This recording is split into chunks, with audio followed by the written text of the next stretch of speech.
enfants de Dieu se réunissent, ils se réunissent pour écouter Dieu leur parler. Et Dieu fait tout au moyen de sa parole.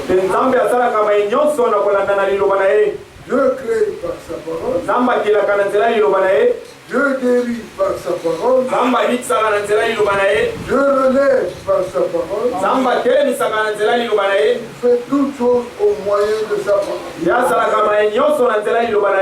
Ainsi ce soir, nous sommes rassemblés pour écouter la parole de Dieu. Le Seigneur disait déjà que venez et écoutez. Vous recevrez des mets succulents. Parce que j'engraisserai l'âme de mon sacrificateur. Et mon peuple se réjouira de mes biens. Nous sommes ici pour nous réjouir de bien du Seigneur. Et le Seigneur, lorsqu'il fait du bien à quelqu'un, ça commence d'abord par la parole. Sentez-vous heureux,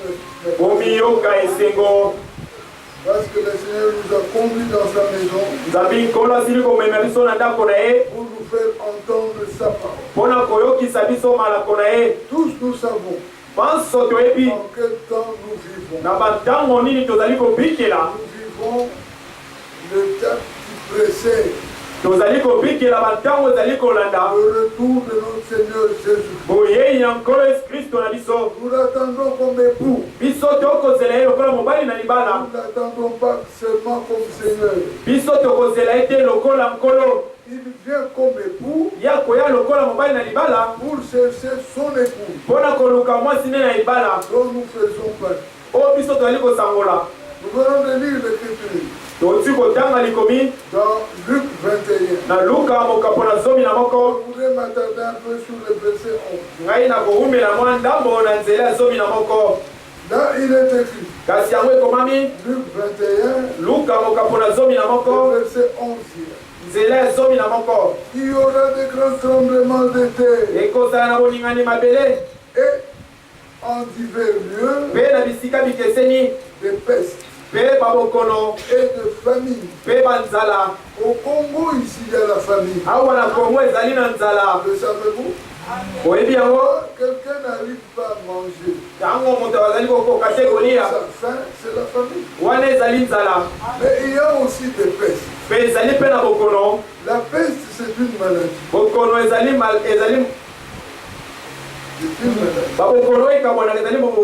Le dictionnaire rend cela comme étant une maladie qui avait frappé les temps anciens. Et cette maladie a été véhiculée par un virus qui s'appelait le virus de Yersin. Et quand l'orthographe est au pluriel, ça veut dire que c'est aussi n'importe quelle maladie. Cause des innombrables morts. Le coronavirus est une des pestes. Il a mis tout le monde entier à genoux. Il n'y a pas, devant le corona, il n'y a pas de grandes nations, il n'y a pas de petites nations. Toutes les nations ont tremblé devant le corona. Et ça continue encore à sévir le monde. Mais à nous, Dieu nous a fait grâce. C'est pourquoi, bien mes frères, nous nous disons qu'il est important de croire dans le Seigneur Jésus. Parce qu'il est le seul qui, à la croix du Calvaire, il avait dit tout est accompli. Et à la croix là-bas, il a porté tes maladies. Il a porté mes maladies. Il les a cloués à la croix. Et il nous a dit, va me mettre sur. Ça ne dépend pas de la couleur de la peau. Ça ne dépend pas de la tribu. Mais aussi longtemps qu'on est fils de Dieu, on jouit de ces privilèges. Nous nous disons que Jésus-Christ a accompli pour nous la plus grande œuvre. L'œuvre de la rédemption. Aussi l'œuvre du rachat. C'est pourquoi nous lui disons que la gloire te revienne. Et mes frères et sœurs, nous sommes heureux parce que nous le connaissons. Paul était chez les Corinthiens. Et mes frères, quand il arrive chez les Corinthiens, il leur dit à l'avant que je ne suis pas venu avec une supériorité de langage ou bien c'est comme moi aussi. Je ne suis pas venu avec ces choses. Je suis venu comme étant votre frère. Il y a beaucoup de prédicateurs. Quand il est invité quelque part, il voit les gens qui l'ont invité comme étant des petits. Alors il adopte une supériorité de langage. Où il se trouve plus sage que eux. C'est une force de base. Bien mes frères, tous nous avons besoin de Jésus-Christ. Jésus-Christ qui est grand parmi nous. Nous tous, nous sommes des petits. Nous n'avons pas besoin d'un grand homme. Mais nous avons besoin d'un grand Dieu. Non seulement qu'ils le connaissent, mais qu'il y a aussi la solution à tout. Alors Paul est arrivé chez le Corinthien. Il a tenu ce discours-là pour leur faire voir qu'il était semblable à eux. Il n'était pas venu comme étant le grand Paul. Il avait rencontré le Seigneur dans la colonne de feu, qui avait reçu la plus grande révélation de la divinité. Et il s'est présenté à eux comme étant leur frère. Et ensuite il leur dit, je suis venu vous présenter, je suis venu savoir au milieu de vous quelqu'un, c'est Jésus-Christ. Mais ce n'est pas seulement Jésus-Christ, mais c'est Jésus-Christ crucifié. Bien mes frères et sœurs, et par les Écritures, nous prenons Matthieu au chapitre 2. Dans Matthieu 2, l'Écriture nous dit, à partir du verset, non, Matthieu 1, nous prenons le verset 20. L'Écriture dit, comme il y pensait, voici un homme du Seigneur lui apparut en songe et dit, Joseph, fils de David, ne crains pas de prendre avec toi Marie ta femme, car l'enfant qu'elle a conçu vient du Saint-Esprit. L'ange continue. Il enfantera un fils. Et tu lui donneras le nom de Jésus.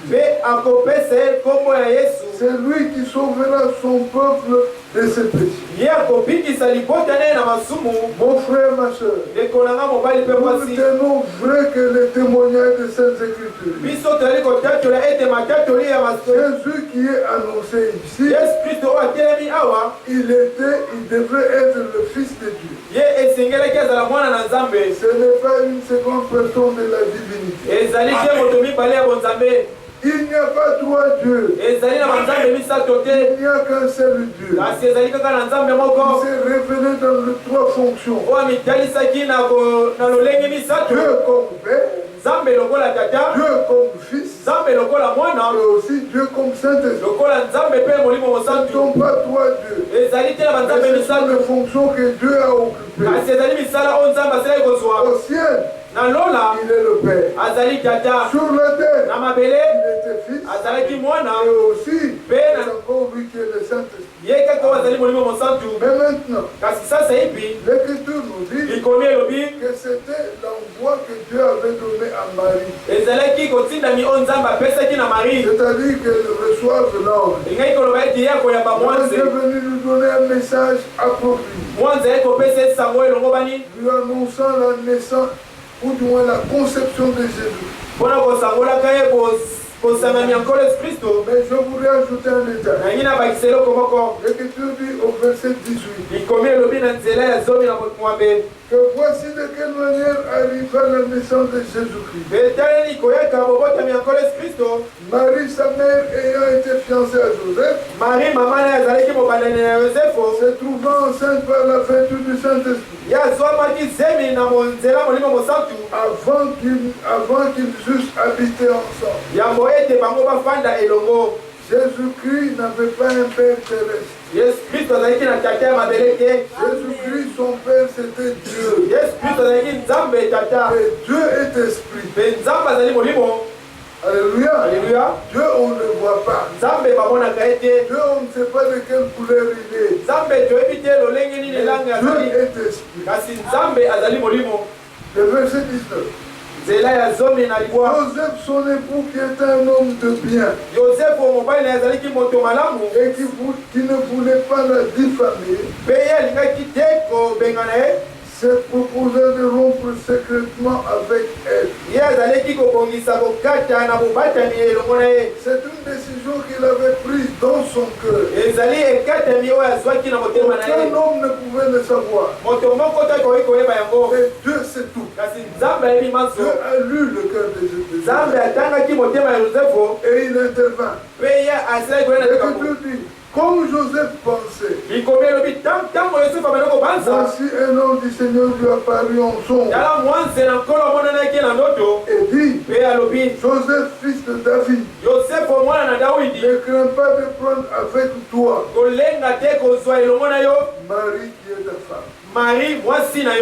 Il y a beaucoup de doctrines qui ont couru pour essayer de persuader des frères qui ont pris en fiançailles de sœurs, prenant pour fondement ce verset. Bien-aimés frères, Dieu est saint. Dieu ne tolère pas un péché. On ne peut pas. On ne peut pas, à cause de ce verset ici, tromper une fille de Dieu pour arriver à consommer le mariage avant le mariage. Non. William Branham dit, le mariage commence à la chair. C'est-à-dire, il faut qu'un ministre puisse consacrer ce mariage. Alors là, vous avez l'autorisation de consommer le mariage. Avant que cela n'ait lieu, vous vivez dans le suivi. Alors, vous qui m'écoutez, si vous n'êtes pas encore marié et que vous soyez dans les fiançailles, honorer cette soeur. Elle sera ton épouse. Il ne faut jamais, alors jamais, l'amener sur de voies torturées. Ce n'est pas correct. Il faut vous tenir loin du péché et honorer les Seigneurs. Bien mes frères, nous voyons là, Jésus-Christ est né selon la volonté de Dieu. Excusez-moi, Jésus est né selon une prophétie que le Seigneur a donné à Marie par un ange.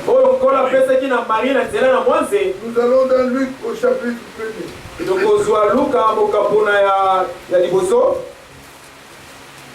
Dans Luc au chapitre 1er. L'Écriture dit, à partir du verset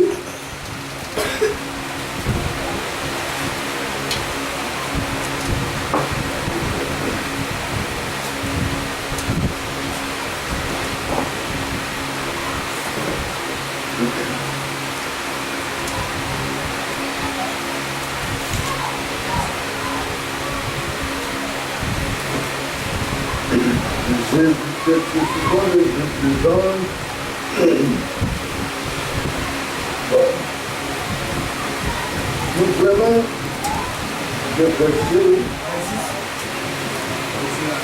26, 32, non, le verset 19.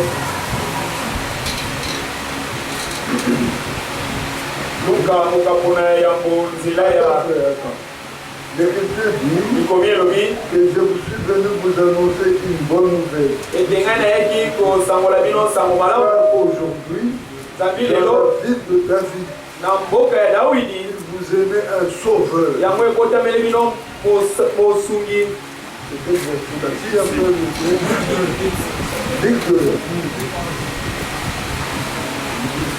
Verset? Ok, merci.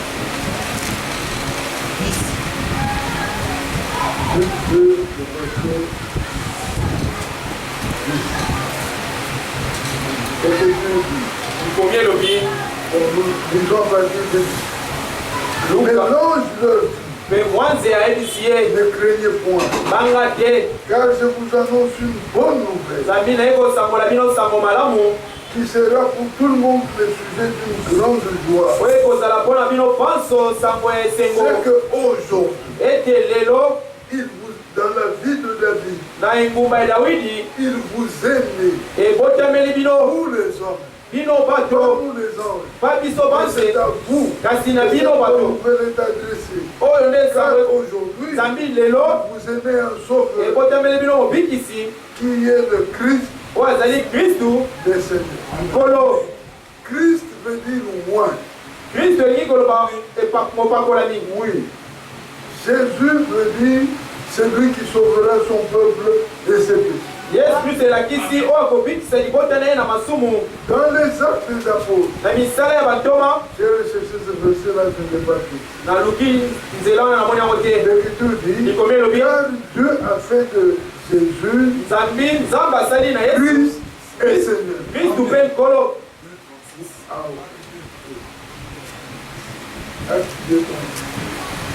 Salama Toma mokapona mibale zela ya tukumi sato na motoba.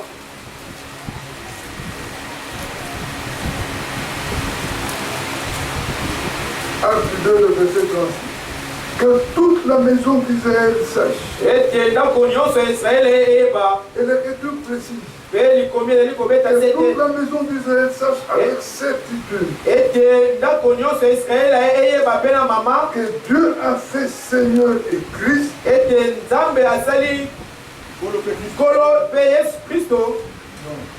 Seigneur et Christ. Oui, c'est Jésus que vous avez crucifié. Quand vous l'avez dit, Jésus est né Jésus.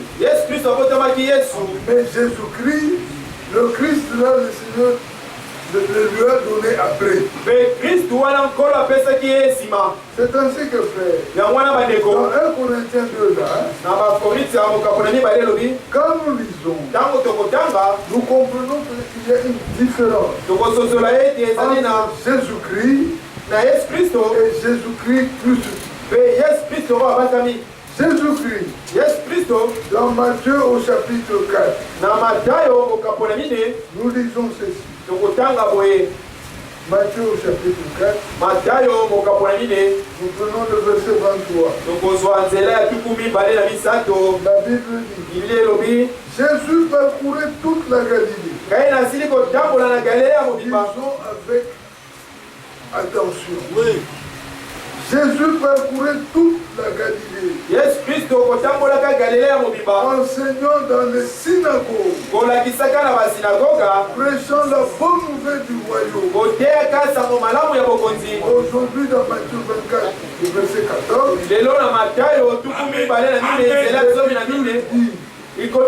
cette bonne nouvelle du royaume sera prêchée dans le monde entier. Nous écoutons la bonne nouvelle du royaume. La bonne nouvelle du royaume comporte 3 parties. Il y a la prophétie dedans. Il y a l'enseignement dedans. Et aussi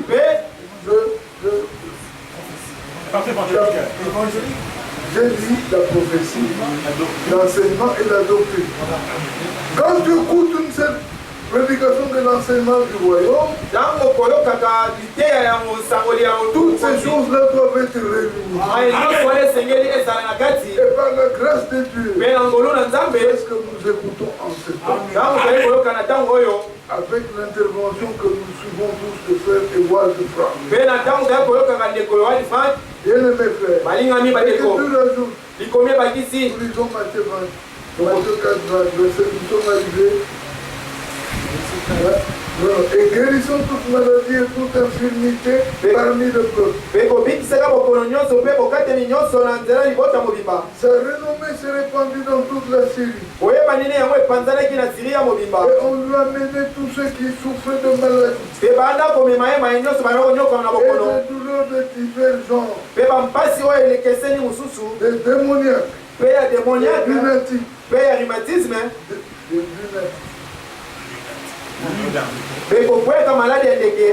des paralytiques, et il les guérissait. Là, c'est Jésus qui guérissait. Une grande foule le suivit. De la Galilée, de la Décapole, de Jérusalem, de la Judée et de l'État du Jourdain. Nous allons dans Marc au chapitre 4. Marc au chapitre 5. Chapitre 5.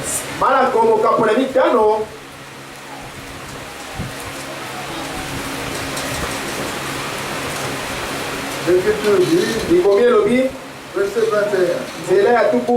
Jésus dans la barque regagna l'autre rive. Où une grande foule s'assembla près de lui. Il était au bord de la mer. Alors vint un des chefs de la synagogue, nommé Jairus, qui l'ayant aperçu se jeta à ses pieds et lui adressa cette instante prière. Ma petite fille est à l'extrémité. Pose-lui les mains.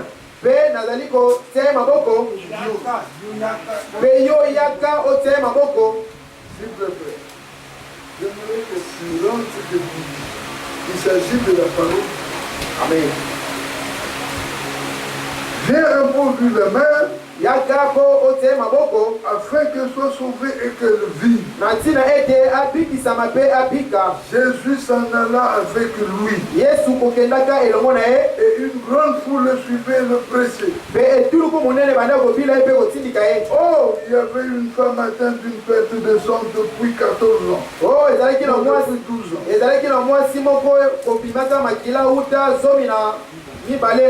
Elle avait beaucoup souffert entre les mains de plusieurs médecins.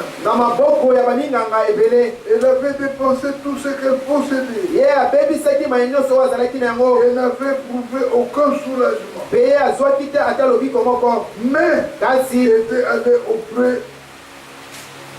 elle était allée plutôt la maladie là. Était allé plutôt en environ. Ayant entendu parler de Jésus, elle vint dans la foule par derrière et toucha son vêtement. Mon frère, ma soeur, Jésus est le même. Amen. Aujourd'hui est l'éternel. Les lopes, lobi pe libela Tu libela. peux avoir été tombé dans un désespoir. Okoyi kozwa mana kozanga elikia. Parce que tu souffres depuis peut-être 20 ans. Zambi obande konyonko mauta tukumi bale na Tu mikubu. as visité autant de médecins. Yo omoni baminganga ebele. Et personne d'entre eux n'a pu te donner quelque chose pouvant te réconforter. Pe mon côté na bango se ko pese le ko ko yo kasna iko sangola o sango balelo. Il y a un homme Ezali na moto moko. qui s'appelle Jésus-Christ. Mo abenga na komo l'esprit. Il n'a jamais échoué. Ye atikela kokwe ya tamo Quand kete. il s'engage dans une action, Yango ya koti na likambo. la situation est toujours couverte de succès. Likambo yango ezibami na succès. Bien-aimés frères et sœurs, Balingami bandeko basi pe mibali. la suite nous dit, Pe na suka likambo elobi. même instant, Na tango moko la kaka. perte de sang s'arrêta. Akila na ye esili kokangama. Et elle sentit dans son corps Pe ayoki na nzoto na qu'elle ye. était guérie de son Ete mal. ye apikisami mpenza.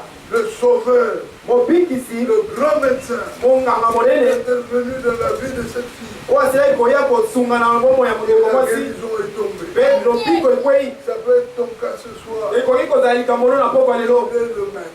Azali lolenge moko. Ne désespère pas. Kozanga elikia te. Crois en lui. Bima na ye. Il fera les mêmes œuvres. Ya kosala kaka misala moko. Jésus connut aussitôt en lui-même qu'une fausse était sortie de lui. Pe Yesu Kristo asili komona ete bokasi moko kobima na ye. Et se retournant au milieu de la foule, Pe kobalukaka na etuluku. il dit, Alobi qui m'a touché? nani asimbi nga. Il savait Ayebaki que les gens le pressaient. ete bato banda kosindika ye. Mais la manière dont celle-là l'a touché, Kasi lolenge wana oyo ye asimbaki ye c'était différent. ezalaki ya bokeseni. Parce que c'est la foi qu'elle a engagée. Nzambe ezali kondima nde atiaki na mosala.